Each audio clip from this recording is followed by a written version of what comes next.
Hey guys, welcome to प्रयत्न academy. मैं हूं पंकज गोदियाल और आज हम बात करने वाले हैं अपने नेक्स्ट सेगमेंट के बारे में। आज का जो हमारा टॉपिक होने वाला है, संघ लोक सेवा आयोग या UPSC, union public service commission. क्या संरचना होती है, संवैधानिक प्रावधान क्या है, इसके बारे में आज हम डिटेल में डिस्कस करने वाले हैं।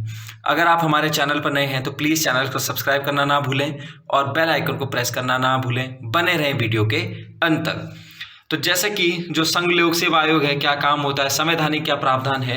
तो संघ लोक सेवा आयोग भारत का केंद्रीय भर्ती अभिकरण संस्था है। यह एक स्वतंत्र संवैधानिक निकाय या संस्था है क्योंकि इसका गठन संवैधानिक प्रावधानों के माध्यम से किया गया है। तो यानी कि जो यूपीएससी है, संघ लोक सेवा आयोग है, एक भारत का जो केंद्रीय यानी केंद्रीय सेंट्रल जो भर्तियां होती हैं उनकी अभिकरण है, एक संस्था है। और कैसी संस्था है? एक संवैधानिक निकाय या संवैधानिक संस्था है जिसका संवैधानिक का मतलब ये है कि जब संविधान बना था या जिसका जो भी संस्था है, जिसका भी जो कोई भी चीज़ है, संस्था है चाहे कोई निकाय है, जिसका वर्णन अनुच्छेद में है या किसी आर्टिकल में उसका उल्लेख किया गया है, उसे हम क्या कहते हैं? संवैधानिक कहते हैं। तो ये भी क्या है? संवैधानिक प्रावधान है। क्यों है? क्योंकि संविधान के 14वें भाग में अनुच्छेद 315 से 323 तक संघ लोक सेवा आयोग यूपीएससी की स्वतंत्रता, शक्तियां व कार्य के अलावा इसके संगठन तथा सदस्यों की नियुक्ति, बर्खास्तगी आदि का विस्तार से इसका वर्णन किया गया है।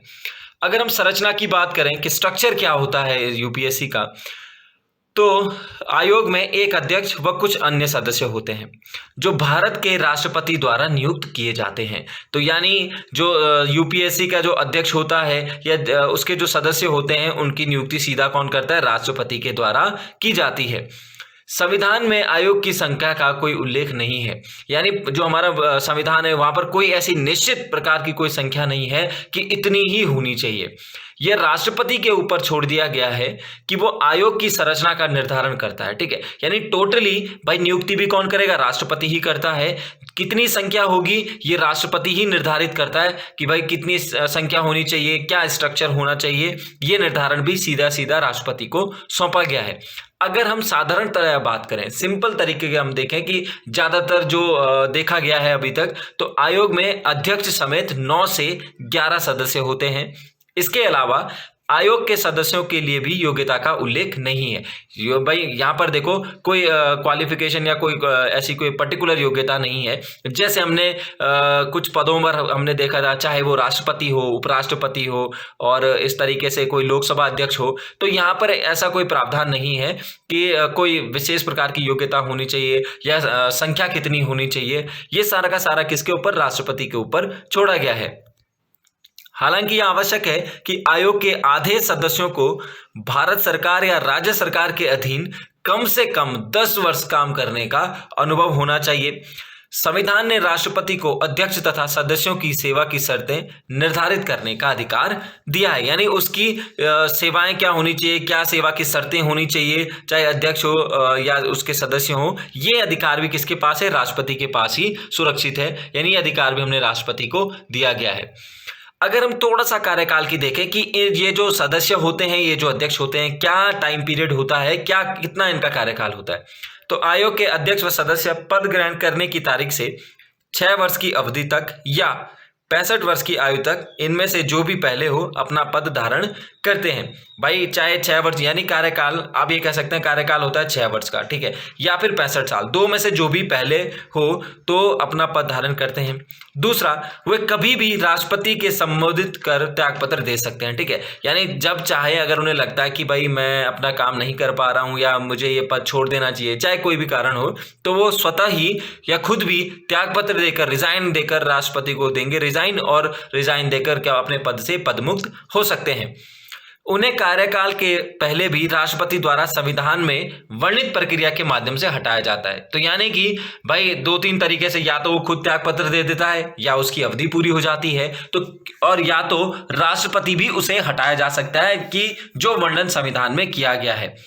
अब 2 परिस्थितियां हैं, संघ लोक सेवा आयोग किसी सदस्य को कार्यवाहक अध्यक्ष नियुक्त कर सकता है। अब यहां पर रखा गया है कि भाई राष्ट्रपति क्या कर सकता है, उस सदस्य को भी या जो अध्यक्ष है यूपीएससी का उसको हटा सकता है। अब देखिए, अगर अध्यक्ष को हटाता है तो किसी न किसी को तो क्या बनाना होगा, अध्यक्ष बनाना होगा। तो दो परिस्थितियों में संघ लोक सेवा आयोग के किसी सदस्य को कार्यवाहक अध्यक्ष नियुक्त कर सकता है। ठीक है, दो परिस्थितियां कब कब हो सकती हैं परिस्थितियां, जब अध्यक्ष का पद रिक्त हो।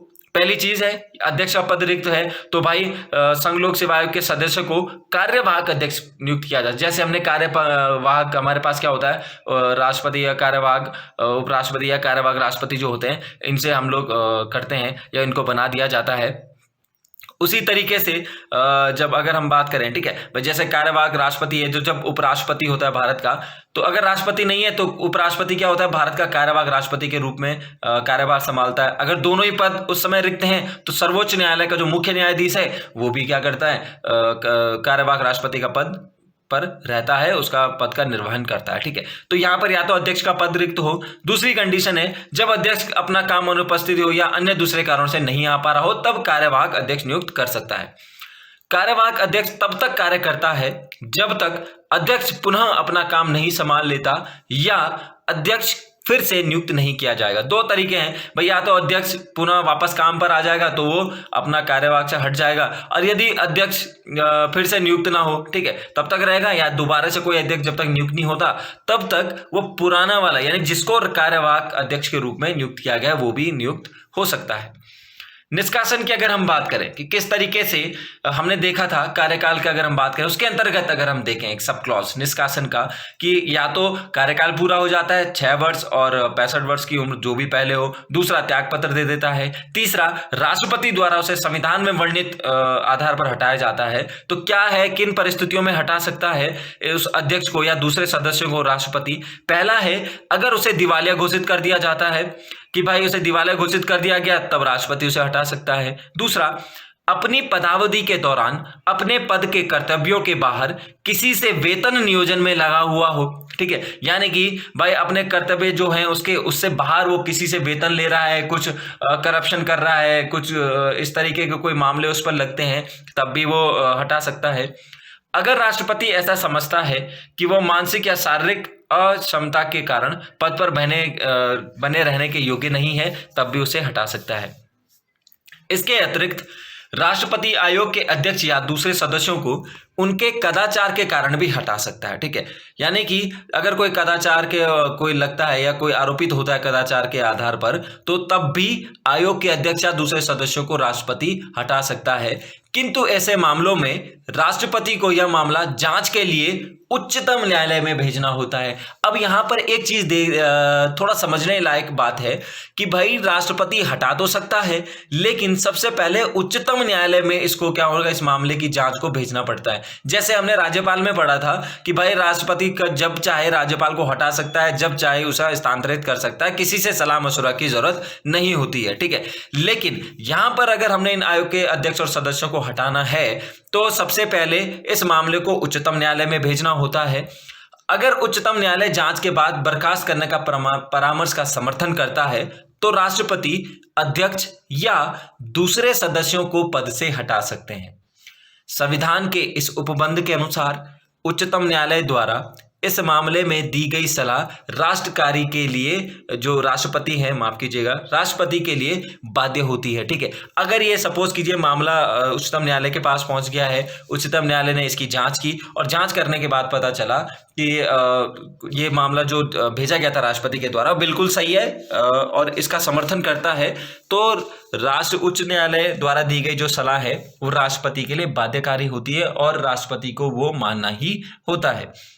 उच्चतम न्यायालय द्वारा दी जाने वाली जांच के दौरान राष्ट्रपति संघ लोक सेवा आयोग के अध्यक्ष व दूसरे सदस्यों को निलंबित कर सकता है। अब जैसे ही आएगा परामर्श, समर्थन करेगा, बाध्यकारी है मानने के लिए, तो उसे क्या करना पड़ेगा, निलंबित कर सकता है, निलंबित करना होगा। इस संदर्भ में शब्द कदाचार के बारे में संविधान कहता है कि संघ लोक सेवा आयोग के अध्यक्ष या अन्य सदस्य को कदाचार का दोषी माना जाएगा। अब यहाँ पर हमने देखा कि भाई हमने कहा कि इन सदस्य और अध्यक्ष को कदाचार के आधार पर हटाया जा सकता है। ठीक है, अब जो ये वर्ड है कदाचार, जो शब्द है, क्या इसका अर्थ है संविधान के अंतर्गत किसके लिए, यूपीएससी के अध्यक्ष और सदस्यों के लिए? तो पहला पॉइंट ये है कि भारत सरकार या राज्य सरकार की किसी संविदा या करार से संबंधित या इच्छुक हो तब हमने कदाचार का आरोप लगा दिया कि भाई अब राज्य सरकार है, चाहे भारत सरकार है, कोई किसी संविदा कोई करार से इससे संबंधित है या इच्छुक लग रहा है किसी पॉइंट के लिए, किसी करार के लिए, तब हम कदाचार का आरोप लगा सकते हैं। दूसरा, निगमित कंपनी के सदस्य और कंपनी के अन्य सदस्यों के साथ सम्मिलित रूप से संविदा या करार में लाभ लेने के भाग लेता है। ठीक है, यानी सपोज करो कोई बाहर की कंपनी है या कोई सदस्य है या कंपनी के जो अन्य सदस्य के साथ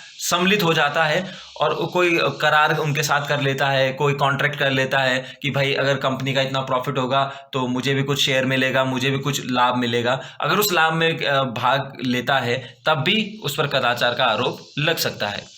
अगर हम स्वतंत्रता की बात करें, फ्रीडम की बात करें, क्या क्या फ्रीडम है, तो संघ लोक सेवा आयोग के अध्यक्ष या सदस्यों को राष्ट्रपति संविधान में वर्णित आधारों पर ही हटा सकते हैं, इसलिए इनकी पदावधि की सुरक्षा प्राप्त है। ऐसा नहीं कि इनको कोई भी हटा सकता है और राष्ट्रपति जब चाहे तब हटा सकता है। राष्ट्रपति हटाता तो है लेकिन सबसे पहले कहाँ भेजेगा, सुप्रीम कोर्ट में भेजा जाता है मामला। ठीक है, हालांकि अध्यक्ष या सदस्य की सेवा की शर्तें राष्ट्रपति तय करते हैं, लेकिन नियुक्ति के बाद इनमें अलाभकारी परिवर्तन नहीं किया जा सकता। इससे पहले जो कुछ सेवाएं शर्तें निर्धारित कर ली जाती हैं, नियुक्ति अगर एक बार हो जाती है तो इनके विपरीत होने वाले जो भी नियुक्ति के बाद जितने भी अलाभकारी जो परिवर्तन है वो नहीं किए जा सकते हैं।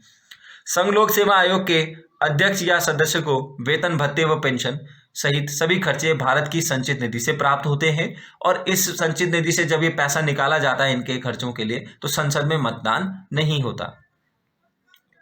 संघ लोक सेवा आयोग का अध्यक्ष कार्यकाल के बाद भारत सरकार या किसी राज्य की सरकार के अधीन किसी और नियोजन या नौकरी का पात्र नहीं हो सकता। यानी संघ लोक जो अध्यक्ष है वो क्या कर सकता है, कार्यकाल के बाद भारत सरकार का या किसी राज्य सरकार के अंदर काम बिल्कुल नहीं कर सकता, नौकरी का पात्र नहीं होता है।